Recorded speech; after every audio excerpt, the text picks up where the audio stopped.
Hey guys, Robin here with Mega Maniacs podcast, and I am thrilled to celebrate our 1-year anniversary with you.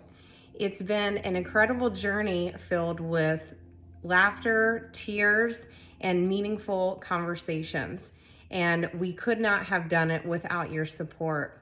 And today we're going to take a look back at some of your favorite episodes and favorite interviews. So sit back, relax, and enjoy as we revisit some of those. And here's to many more years of Mega Maniacs. And when I started really thinking about, everything that I experienced, and I know a lot of you experienced at World Harvest, it was, it kind of led me to think about my own life and how, things seem to be orchestrated perfectly once I got later in life to understand, why did God let me go through those things? What was the ultimate goal? And I'm sure, that's questions that we all kind of toil with throughout our lives, especially when things are going on that, we don't understand and we don't like. So, throughout my life, my earliest childhood memories are unfortunately of abuse. And the abuse, went on throughout most of my life. Several, different people involved, but always trusted people, always people that I looked up to, typically men, but, it came in all forms, unfortunately. And, I remember wondering why no one was protecting me. Or God wasn't protecting me. And it was very hard to understand as a child, but even as an adult, why does God allow these things to happen, and why are people led to behave a certain way or hurt people and demean people and make them feel less than. And, the very popular saying of, hurt people, I believe is very true. But I also believe that healed people help heal people. And like I've said before, that's what this podcast is for ultimately. It's not to humiliate people. It's not to be mean and nasty. It is, exposing, but I feel like in the most... Hey guys, Robin here for episode 1, The Smoking Gun. I've been playing around with the teleprompter which this program offers, and after I'm going back and looking at it, I kind of like being able to just interact and kind of off the fly a little bit, but I'm also got to look down at my notes because I feel like when I'm reading that teleprompter, it just is not coming off the way that I want it to. But I'm not going to be able to remember all of this either. So here in episode 1, if you're following this, the experiences that I'm discussing specifically right now are the experiences that I myself had in the almost 4 years that I was the HR director for World Harvest Church, which also has 2 other kind of companies, if you will, under that umbrella, Valor Christian College and Harvest Preparatory School. So there may be episodes that are discussing other ones, and I want you to know that they are all owned and operated by World Harvest Church and the people that started World Harvest Church, Rod Parsley, and his daughter, didn't really, I don't get discouraged easily, but, and I had people around me that were very helpful in helping me find things. Where do I need to go? And that sort of thing. But in other positions where there are specific things that need to be done, especially done what would be considered satisfactory, there needs to be some training. And unfortunately, it's just not offered. And it's kind of baptism by fire, if you will. So that's my 2 cents on that. So the second reason these people decided to leave, unsafe work conditions. And this is the more disturbing piece, if you will. On more than one occasion, a firearm has been pulled out in a staff meeting. On the first occasion, it has been set on a table, and on the second occasion, it was openly discharged on the ground, leaving fragments of the bullet flying across the room and almost causing bodily harm to those who were present. Following the incident, I was given a piece of the shrapnel and was told that it is now a part of my testimony. While this may be acceptable behavior for World Harvest Church, these kinds of situations present an unsafe work environment. I agree.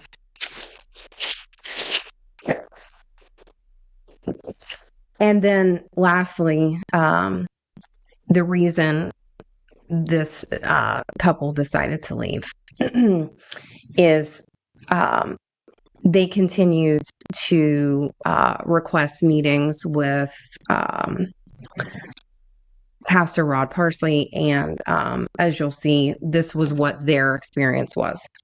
So following our first resignation with WHC, I was personally called by Pastor Parsley and was asked to stay, and was told over 4 weeks ago that we would sit down and work through all of the above items. I agreed and shared that I will stay, but that it's important to sit down and work through everything that was discussed. Following this phone call, I've tried to set up a meeting with Pastor Parsley on multiple occasions. Each time I was told that the meeting was rescheduled or that they would have to let me know another time that would work. After the third request, I waited patiently for another 3 weeks for this to happen, which never took place. While this may have seemed of no importance to WHC, these above matters were very serious concerns for us both as employees. We are both sorry that we were not able to sit down with each other, as the scripture says in Matthew 18, in order to work out our differences. However, in spite of the lack of concern, we want you to know that we love, forgive, and appreciate the opportunity that was given to us at WHC. So,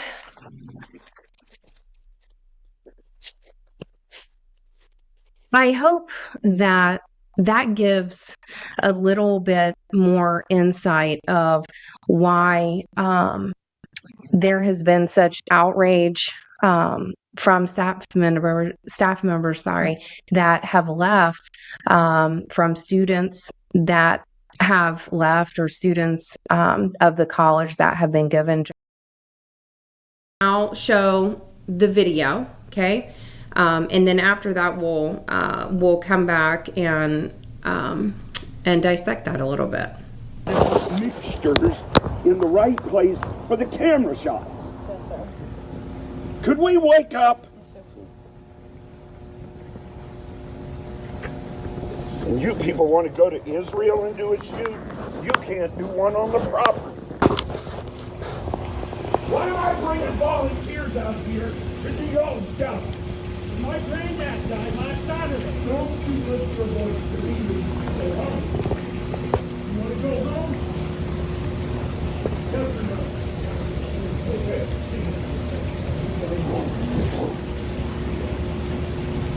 We didn't know about this until this morning. And they only told us to do this part over here. We weren't available to all either. Oh, I know. We've been using one man all week to run a power. Okay, so what do we know what interest? So we'll talk about him walking off. Did you get your job? Is this the entrance to saying block off? You don't know nothing. Is this the entrance? No. I would leave that one. No, I would leave it alone. Welcome to season 2 of Mega Maniacs. This is episode 1. And in this episode, we will be speaking with Amy E. She is a former World Harvest church member, choir member, and she's surprisingly a distant relative of the Parsleys. And today we are just going to talk about her experience there and how she kind of found Mega Maniacs and me, and hopefully have a great conversation and talk about not only her experience, but how she's moved on from her experience and healed from her experience. So without further ado, help me welcome Miss Amy.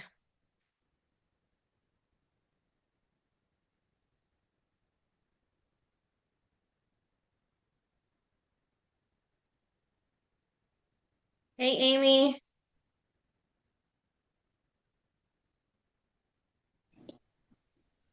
Hi, can you see me? I can't. I can hear you, but I can't see it. So maybe down in like the left-hand corner. There you go. Hi. Do that when we Hi. I kind of already introduced you, but I introduced you as Amy E, just so you know, because I wasn't sure if you wanted your last name out there. We didn't really discuss that ahead of time, but Oh, well, it's like better without the B. yeah, okay. All right. E-T-T-E-R. Okay. Very easy. I'm like privately trying to reach out to me and being like, well, did this actually happen? Now it's just public. If you would like to, listen to the full story, you can.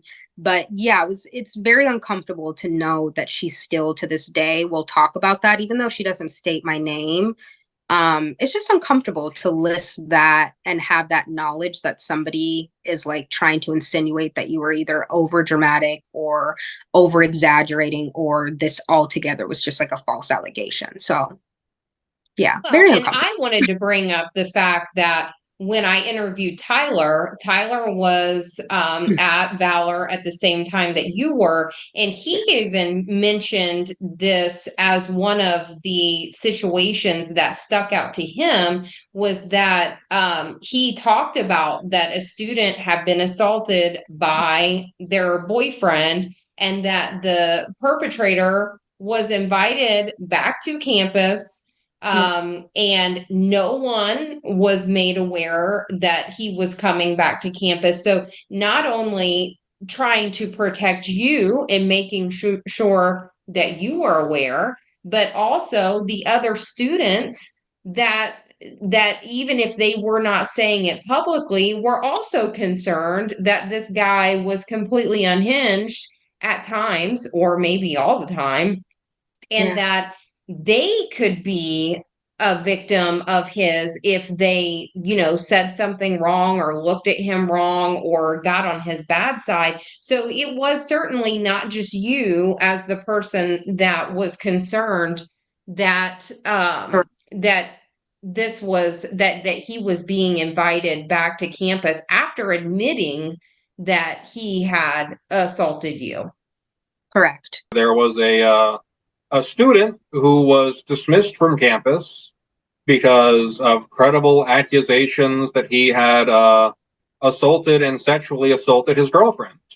And then he was, I think the next semester, or maybe there was one in between, he was brought back on campus while that girl was still there.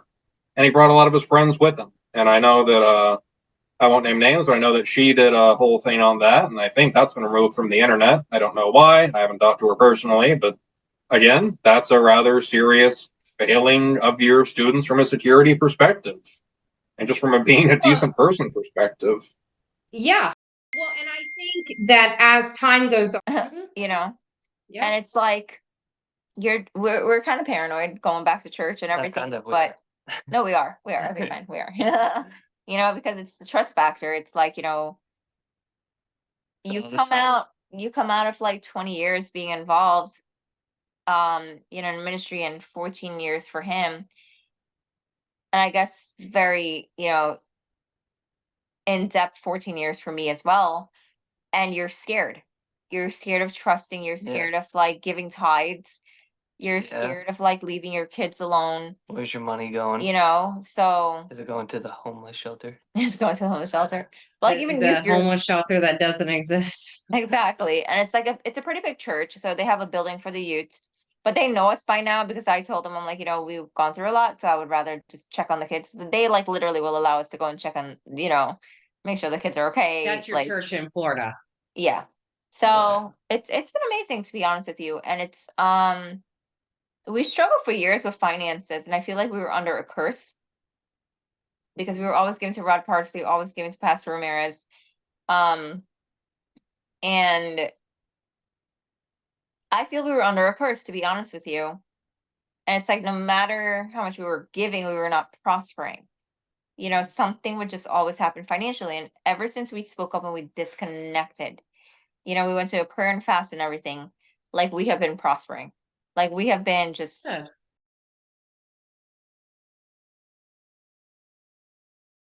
it's so sad because I knew these people at one time and they were great, great, great people. And I'm not saying they are now. It's just they're suffering. And so, I seen a guest you had on, and I don't like to mention names, and so I'm not. But he was saying about how adamant Rod Parsley was about somebody didn't pick up the trash, and I seen you weren't allowed to approach Ellen Parsley without her coming to you and saying you're taught these rules there, like these are some people that are just such great people and they're on a pedestal, and that guy that was on said he said I just wonder what stopped him from picking that trash up. Is he above that? Why didn't he just do it? I mean, and that's what my thought is about ministry is like, there's nobody better than anybody. We're all, the first shall be the last shall be first. And so this thing that's going on there, and not just there, but ministries all over the world that are using this format, it's wrong. It's deceiving people. It's hurting people. It's discouraging. And I almost believe it might, I hate to say it, it could be possibly maybe what the devil is trying to do. It's one of his great tools that he's using. And it's sad because people just want peace. There's a scripture that talks about, and I can't tell you exactly which one it is, but Jesus was telling a parable about a man walking through the desert, and he was tired. He was hot. He was thirsty, and he saw a cave, and he went in there to seek shelter. And when he did, a brood of vipers got a hold of him and killed him. So I've studied that, and I've heard that interpretation the way that it really is. And it's basically a church. There was a man walking, a man that was hurt, a woman that was hurt, a child, a kid, a teenager, somebody that was hurt, looking for help and shelter, a drink of cold water, or just a place to rest. And I mean, this gets me because there's people that are hurting and just want to go into a church and find something there that will help them out of their heartache.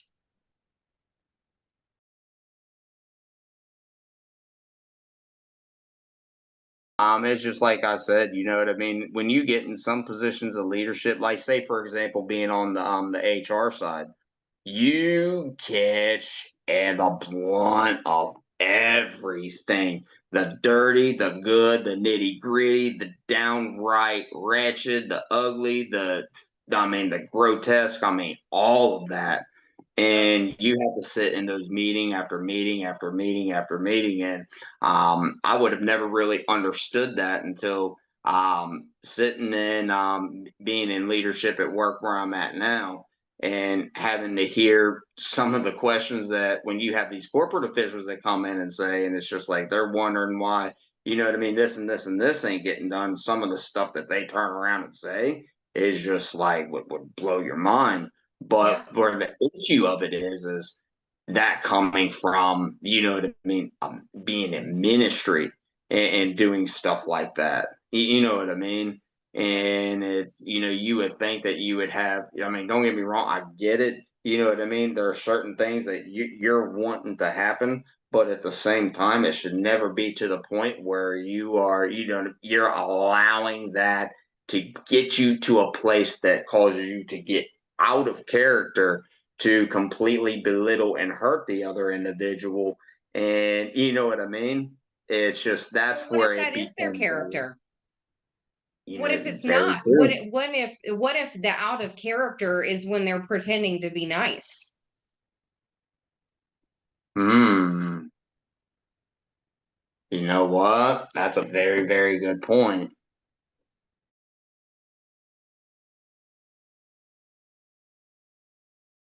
That was one thing. But I think like I'll probably just kind of go into my first semester here. Absolutely. Yeah, I was going to say just you go ahead and kind of start after you've arrived on campus and I know you said that and I'm just going to say it that you feel like going chronologically like semester by semester is what's most helpful for you, so that will certainly be kind of the layout of the interview, but I'll ask some questions when they come up, but that's perfectly fine. So we're not bouncing around all over the place. Yeah, it's definitely for me because I can go off on those rabbit trails, and I know it's just going to help me kind of stay focused. So, When I got a little gnat flying around in here, so oh if my you see gosh, me you're go or this, that's what's happening. okay, gotcha. Good to know. You're not waving your wand at me. Yeah, it's just my pen, just Okay. my little Sharpie pen. I have a pen too in case I need to write notes down, um, to remember things. Um, so first semester, I remember VIP or whatever the first weekend is there. I don't know what they call it. Move-in madness. That is what they call it. Yeah, and now I know I wasn't there when you started. I kind of started working there right before you graduated, but Move-In Madness, at least when I was there, was a huge time, Oh, yeah. and to the point where they even wanted the staff of the church to like leave their work and go and greet the students that were arriving on campus. So Right. I'm assuming that it was certainly sort of like that when you started. Absolutely. And that's a common theme for any employee there is being dragged to other departments, other things that you have nothing to do with to help or, So, yeah, that's just, you could talk all day about experiences. There's thousands that we could share, you know.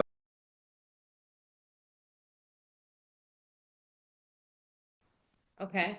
And do you mind sharing a little bit of detail of like an example of what that might look like or what it did look like back in 2016?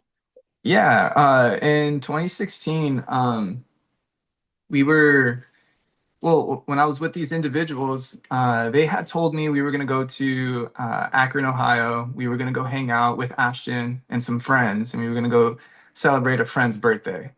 And when we get out there, we find out that she's delaying her trip to the next day. So we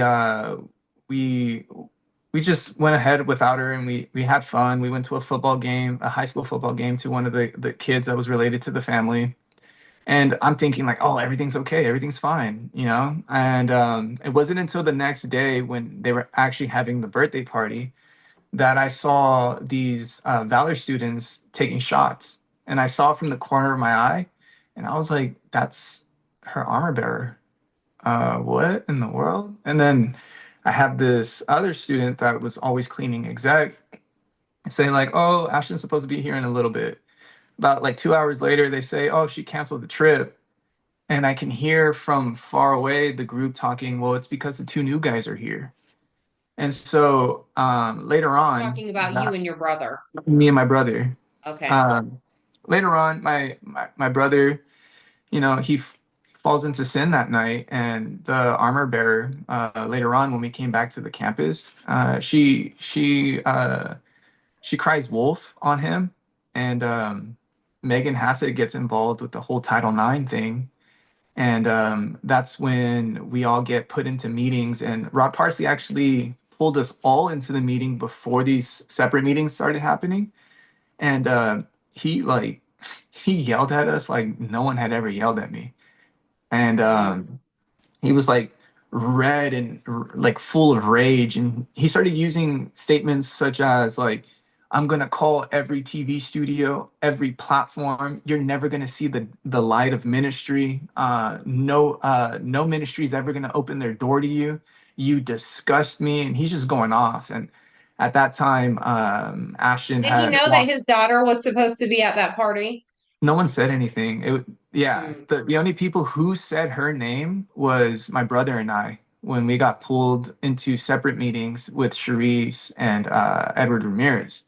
And when we gave them her name, that's when the meetings started turning around. One of their friends that they thought would be on board with turning the entire story against us, that we were the ones buying the alcohol for that party, we were the ones who influenced it all the things. One of their friends had so much conviction on his heart. He came and he told us, he's like, dude, I have to tell you that they're pinning everything on you guys.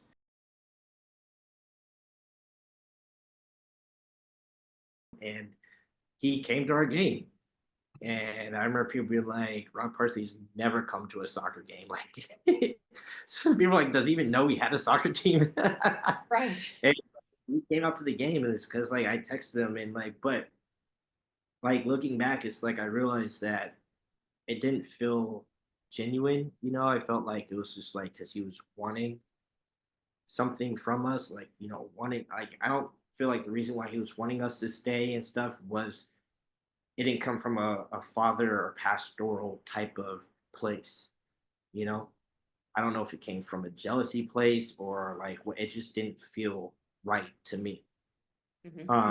There's times like he would just like he used to drive by the dorms all the time, and like one time he came in the dorm and you know had a seat like in the couch area downstairs, and like I got to sit with him, and he had the doors closed, and like we talked for a little bit, and he trusted like me and a friend to go pick up Clint Brown from the airport one time. And you know that was kind of a big deal. We were told like, you know, don't really say anything, Clint Brown. You know, you're there to pick him up, and you know this is the man of God. And so afterwards, we got to like go with them to his like back apartment headquarters space area or whatever he has back there. What do they call that? The A wing or what? The quarters, Rod's quarters, kind of in the back of World Harvest Church. Yes. Okay. And so I remember being back there and being told like, hey, like it's you know, this is an honor to be back here.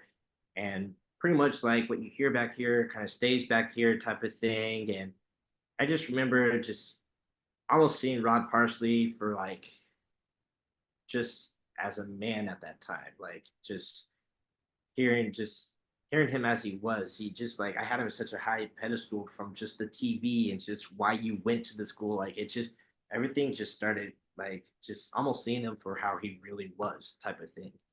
You know, just he talked and it was just totally different than what it was perceived to us and like what was almost sold to us, if you will.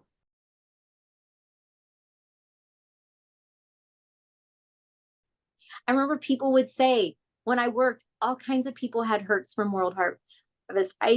I didn't know that if I believed them. I did hair in Pickerington, and I remember a lady coming and we were just talking. I was talking about going to Bible college, and she just burst into tears of her hurt. I don't even remember who she is. And I remember praying with her and feeling so bad.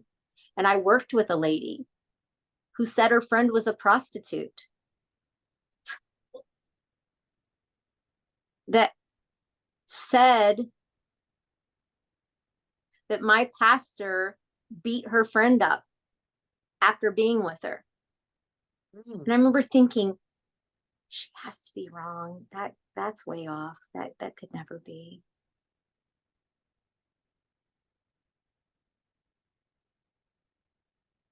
hope that never happened. I didn't know that lady.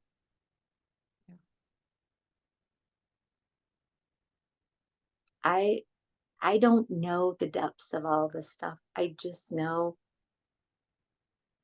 this is really messed up and only God can fix it. No longer am I going to hurt my family because of World Harvest Church. Okay. And good for you. And I said, if that's the answer you need to terminate my employment, then terminate me. You know, they had the security guy. He didn't walk me off or anything like that, but I was able to go back and get my things. And Mr. Parsley was there and he was crying. And he said, Danny, because that's what he called me, Danny, just do what he tells you to do. And I told him, I mean, I had my breakdown too. I said, I can't do it, Mr. P. I can't do that to my children. I see it happen to too many families here, and I'm not going to be one of them, because first it's my children, then it's my wife. Yeah. And if were preyed upon while you were there, so I guess that's a lot of questions, but kind of answer it how you feel comfortable. Yeah, that's a good way to state it. Did you ever feel preyed upon? Because that's exactly what it was. And it's not just males, not with me, there were no females, but I know females do this behavior too. Just because I'm referring to males in my situation, what I'm trying to expose is a spirit that anybody can have. Anybody can prey on you, anybody can be a predator. But in my situation, it was 2 male staff members there that preyed upon me. It was January of 2019, possibly the last week in December of 2018, and we were doing a day of yearly planning for 2019. We began in the exec conference room that morning at 9 a.m., and we had gone all day until about 11 p.m. That's right, 11 p.m. Over 12 hours, and it had been your typical day of, at that time, raised voice, yelling. Still today, the same content, just not as much yelling. It had been your typical day of yelling, no one's doing anything, nobody's working, everyone's standing around counting ceiling tiles, no one's doing anything right, people crying, people, plural, from top execs to pastors there on staff in the exec conference room, about 12 plus people in the room. And so it was about 11 something at night, and he was sitting in his chair and he had his gun out. At that time, he still may, but at that time he kept a gun under his side of the exec desk, and he pulled it out and he was fiddling around with it, and he shot it. It went off. Jay was standing up at the whiteboard. So in that conference room, there's a TV in the center that we can play things on, put things up on that screen, and there's a whiteboard on either side. Jay was standing up on the whiteboard to the left of the TV for looking at it, and he was writing numbers and stats and that kind of thing, plans we were coming up with. And when the gun was fired, the bullet hit the television right next to Jay Baldwin. If Jay would have been a foot over, could have killed him. He would have been shot at minimum. It hits the TV, shattered the television, that of course had to be taken down and replaced with a new TV. The bullet bounces off of that now broken TV and goes and lands in what was an empty chair that day of Lisa. At that point, Lisa was to quit within a couple weeks, and she was just at the top of it all and way over it. And there was no way that she could take another day of verbal beating. And the bullet bounced off the TV and landed in the chair where she would have been sitting but was absent that day. And she had done what she and others had often done and do when they just cannot physically or mentally take an hour, 2, 3 a day of verbal and emotional beating. She played sick and she stayed home that day. And it was a good thing that she did, because that bullet landed in her chair. So again, fast recap. Yearly planning meeting. He fires off a gun. It hits the television, almost hits Jay, breaks the TV, bullet lands in the chair where Lisa would have been sitting. And we all sat there. I mean, a number of us yelled, oh my gosh. We sat there in amazement, shock that had just happened. A few wept, not the first time of the day. And we went maybe another hour after that, and then went home. Okay, one more tonight. Right, so we were doing a tech rehearsal for prayer cloth, which is all fake, right? All these people send in money, a seed attached to the prayer cloth, and we're supposedly in this atmosphere filled with faith, singing, worshiping, and praying over these prayer cloths. It's fake. It's a fake stack of prayer requests. They're not real. It's all like Sam Smith, Sam Smith, Sam Smith, Sam Smith, Mary Jones, Sam Smith, Mary Jones. Those are all the names on there. And when someone actually requests a prayer cloth, it's not from a service where the church, the staff, or Rod Parsley has prayed over them. It's actually from a stack of boxes out of the warehouse is what gets sent out. So there's that. But it was one of those tech rehearsals leading up to this. It's a sacred service. I mean, people call in for God's sakes and get a prayer cloth for people who are on their deathbed. And Ashton, sitting in the front row, she tells the media director at that time, this was one of the last straws for him. And she says, your effing son could do this better than you. And his son was like 9. And the fact that she brought his son into it was just a straw that broke the camel's back of all the things. And here she is saying effing on the front row of a church in preparation for a sacred service. Ate and you left your dung, and you've done nothing to reinvest in the vision. You're a reprobate. You better talk to those preachers out there. The Bible calls you a reprobate. Prophesy, prophet. That means Rod Parsley have a skull prominently displayed in the hallway of the executive wing in World Harvest Church. Or for that matter, why does he have a skull, a sword piercing that skull, a Masonic point and circle symbol, a Masonic side symbol, an hourglass, an owl, and a Druid priest with another skull prominently displayed in the hallway of the executive wing in World Harvest Church? Can you explain that? Even science can't explain it. So, many years ago, Rod Parsley was prayed over by Lester Summerall and given a Nazi swastika sword. I have a sword here.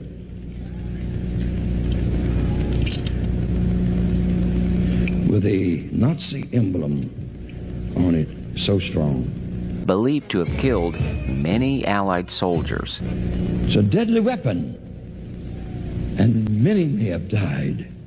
Now, we don't know where that sword is kept. Perhaps Rod has it hanging on his wall at home or sleeps with it under his pillow. We don't know. But what we do know is that this sword is on display as of late August in 2024. Now, this sword is part of a larger display of many other swords that have what looks like the Knights of Malta symbol on top, but these swords are clearly subservient, less important, submissive to the big sword. Next to the big sword is a necromantic painting that depicts Lester giving Rod and Joni, his wife, the Nazi swastika sword, with Smith Wigglesworth, who died. Trick me. This isn't fair. What did I find floating in our pool? You only have 15 seconds. That's not a rule. It pertains to me. What did I find floating in our pool? Okay. So, let me preface it by saying, when I was little, I was quite the fish. I always wanted to be in water. I refused to get out of the pool. This is true. Ever. This is making me feel like I'm about to tell on myself. It doesn't matter. You know what? I was probably, 5? I don't know, because why does it have to do with you? What did I find floating in our pool once. What? I pooped in our pool I couldn't hear you. It was a turd. What did I find? Floating like a baby Ruth.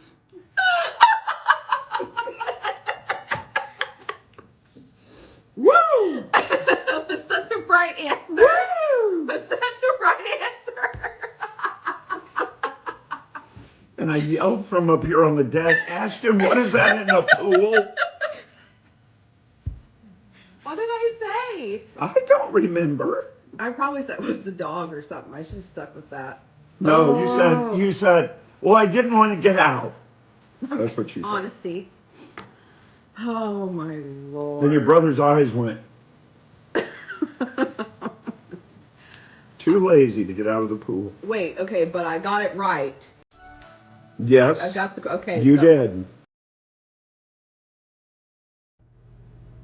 It's only been when he's been mad at me that he will say he and I are doing great. Otherwise, it's she's cheating, he's cheating, they're not speaking, they're not in the same bed, he's about to move out, she's about to leave, this, that, or the other. Yeah. And I'm like, this is a pattern with you. This is what you do to get attention and sympathy. Like, you're sick. Fuck you. I don't want anything to do with you. I bought it. I bought it. And, but I just flat out will be so desperate to have somebody to lean on. Like, something, something blows up with my family or at work or with my brother or whatever it is. Like, remove and pretend that he doesn't exist. Me sitting here right now, I would say no one. Like, there's no one that, up until this point, this conversation with you guys, there's no one that I felt like I could go tell everything. And they would understand, have understanding, and not judge me. Because even like my friends that are unsaved, right, like they don't understand my life. Can I tell them anything and them not judge me because they're out doing whatever the hell? Yeah, sure. Like, but it's not the same. It's not. So I've never had another Christian friend that understands ministry and understands my position that I've been able to confide in. And that's been the whole thing, is just someone to confide in. And again, does not remove the wrongness. And like, it ends today. I mean, like, I have no problem with it. Like, I'm not sitting here like living in some fantasy world where it's like eventually we'll get a divorce and then like I can swoop in and like have some beautiful life with. No. It's like I'm not living in that world, and I'm not even like,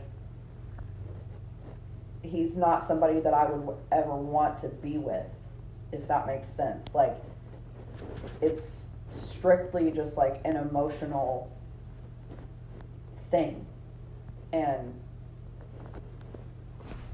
I think that the soul tie is so strong, that dishonest with you guys.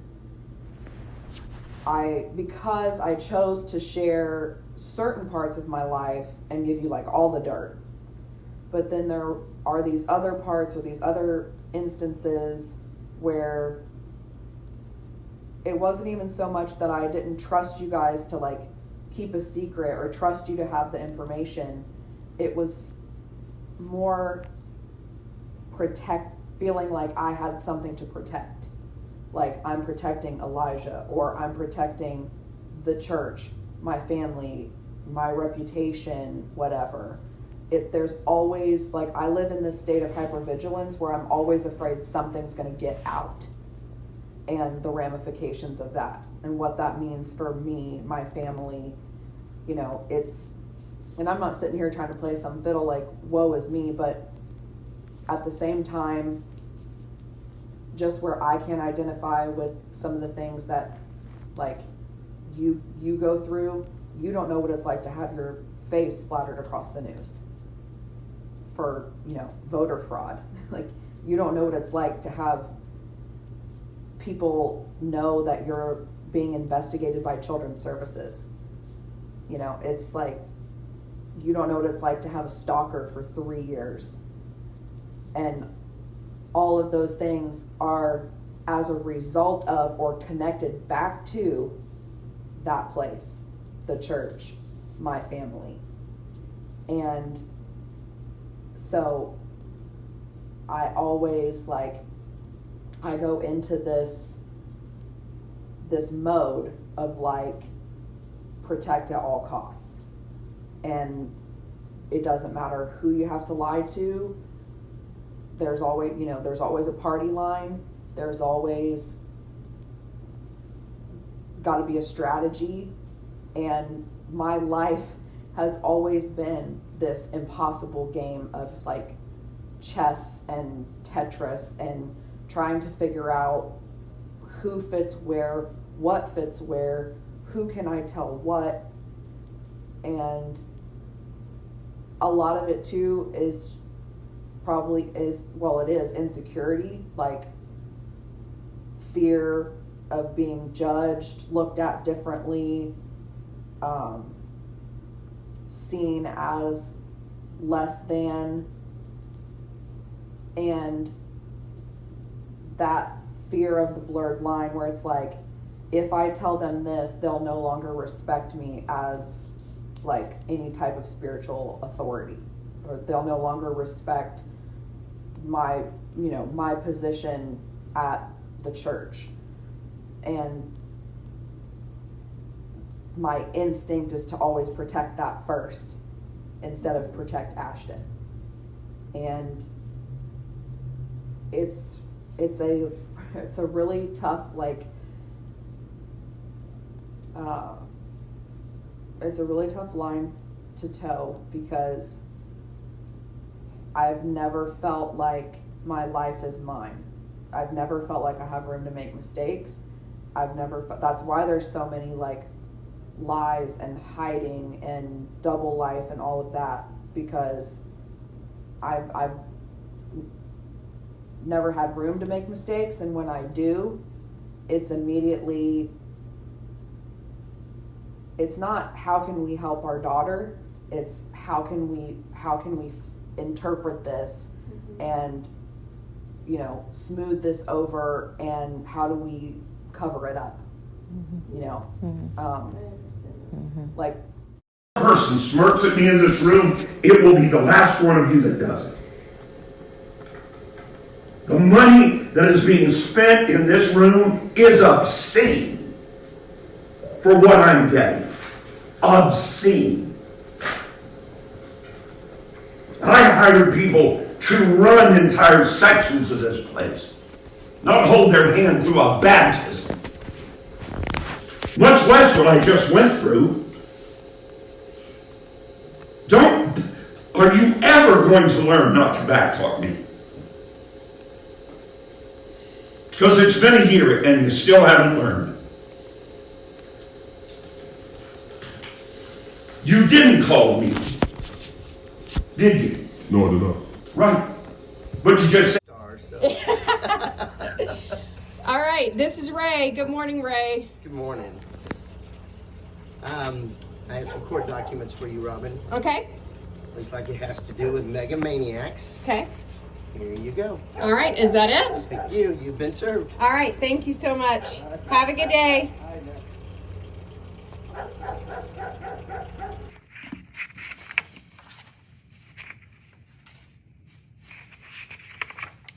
Hi, you guys.